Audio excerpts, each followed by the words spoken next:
ஏற்கனவே சொன்னதான், அரசு வேளாண்மை கல்லூரி என்பது கரூர் மாவட்ட மக்களுடைய நீண்டகால கனவு. அதில் என்னுடைய கனவும் அடங்கியிருக்கு.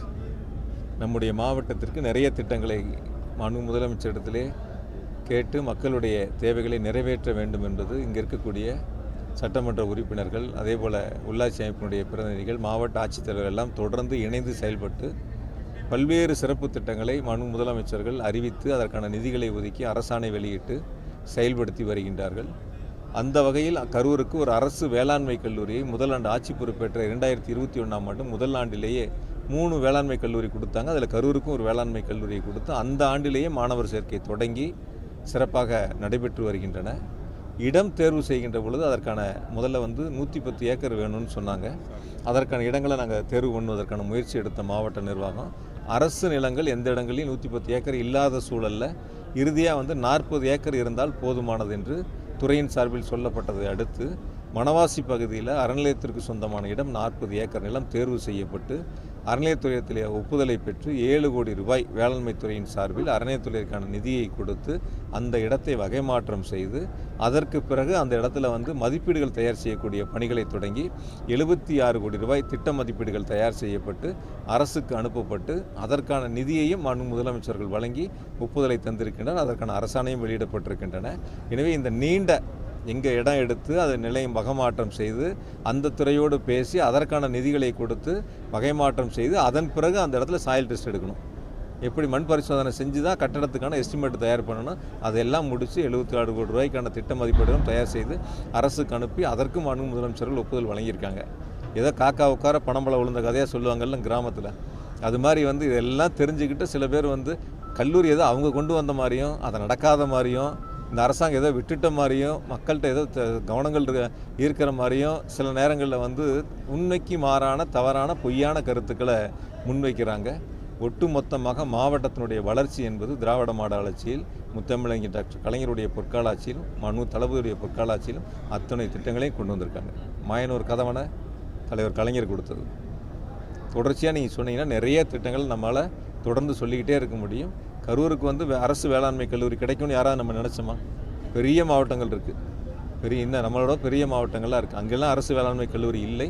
சிறிய மாவட்டமாக இருந்தாலும் முதலமைச்சர்கள் நம் மாவட்டத்தின் மீது அக்கறை கொண்டு அரசு வேளாண்மை கல்லூரியை தந்திருக்கின்றார்கள். விரைவில் அதற்கான பணிகளை முதலமைச்சருடைய திருக்கரங்களால் கட்டிடப் பணிகளுக்கு அடிக்கல் நாட்ட இருக்கின்றார்கள். இப்போ கரூர் சுற்றுவட்ட சாலைகளை பொறுத்த வரைக்கும் 2012ஆம் ஆண்டு அந்த திட்டம் முன்னெடுக்கப்பட்டது. மாவட்ட ஆட்சித்தலைவருடைய மாநாட்டில் அந்த திட்டம் அறிவிக்கப்பட்டது.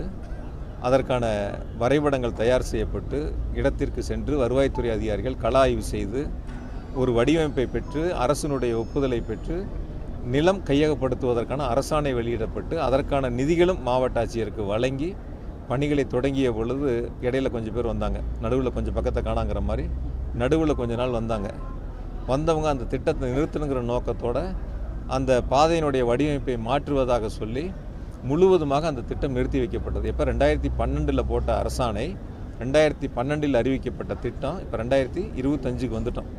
13 வருஷம் ஆச்சு. 5 ஆண்டு காலம் அந்த திட்டத்தை பற்றி யோசிக்காமல் அதை செயல்படுத்தணுங்கிற மனநிலை இல்லாமல் முழுவதுமாக நிறுத்தி வச்சுருந்தாங்க. 2021ஆம் ஆண்டு முதலமைச்சர்கள் ஆட்சி பொறுப்பேற்றவுடன் அந்த திட்டத்திற்கான ஒப்புதலை வழங்க வேண்டும் என்று முடிவெடுத்து அன்னைக்கு செயல்படுத்தியிருந்தால் நிலத்துக்கு மொத்தமே ஒரு 70-75 கோடியில் முடிஞ்சிருக்கும். ஆனால் இன்றைக்கி நிலத்தினுடைய மதிப்பு மட்டும் 370 கோடி வருது. சாலை அமைப்பதற்கு 330 கோடி வருது. மொத்தம் 700 கோடி ரூபாய். நம்ம கரூர் கோவை ரோட்டில் தண்ணீர் பந்தலில் தொடங்கி குட்டக்கடை வழியாக மண்மங்கலம் தேசிய நெடுஞ்சாலை, அதே போல் கரூர் வாங்கல் சாலை, 16 கால் மண்டபம், அங்கேருந்து திருமக்குள்ளூர் வழியாக வீரராக்கியம் செல்லக்கூடிய சாலை 700 கோடி ரூபா வருது. இப்போ அன்றைக்கி நிலம் எடுத்திருந்தால் வெறும் 70-75 கோடியில் முடிச்சிருக்கலாம். இன்றைக்கி 370 கோடி வருது. முதல் கட்டமாக ஈரோடு ரோடு குட்டக்கடையில் தொடங்கி மண்மங்கலம் தேசிய நெடுஞ்சாலை வரை அந்த இடம் எடுப்பதற்காக 2 நாட்களுக்கு முன்பாக 18ஆம் தேதி அரசாணை வெளியிடப்பட்டு 72 கோடி ரூபாய் அந்த முதல் கட்ட பணிகளுக்கு முதலமைச்சர்கள் ஒப்புதலை வழங்கியிருக்கின்றார்கள். இது ஒரு கனவு திட்டம். மாநகரில் போக்குவரத்து நெரிசலை குறைப்பதற்கான ஒரு சிறப்பு திட்டமாக முன்னெடுக்கப்பட்டிருக்கின்றன. 2ஆம் கட்ட பணிகளாக சேலம் தேசிய நெடுஞ்சாலையில் தொடங்கி 16 கால் மண்டபம் வரை நெரூர் செல்லக்கூடிய 16 மண்டலம் வரை அந்த பணிகள் அடுத்து முன்னெடுக்க போக இருக்கின்றோம்.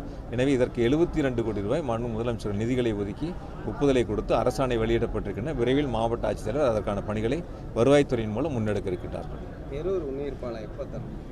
நெரூர் உண்ணீர் பாலம் இந்த மாதத்தில் முடிஞ்சிடும். மொத்தம் 101 கோடி ரூபாய் மதிப்பீடு அது இந்த மாதத்தில் முடிஞ்சிடும். அதுவும் மாண்பு முதலமைச்சர்கள் திறந்து வைக்க இருக்கின்றார். டைட்டில் பார்க் இடம் தேர்வு பண்ணியாச்சு. ஒரு 3 இடங்கள் தேர்வு பண்ணியிருக்கிறோம். அந்த நிறுவனத்தினுடைய மேலாண்மை இயக்குநர்கள் வந்து பார்த்துட்டு இறுதி செய்த பிறகு அவங்களுக்கு வகை மாற்றம் செய்ய போகிறோம்.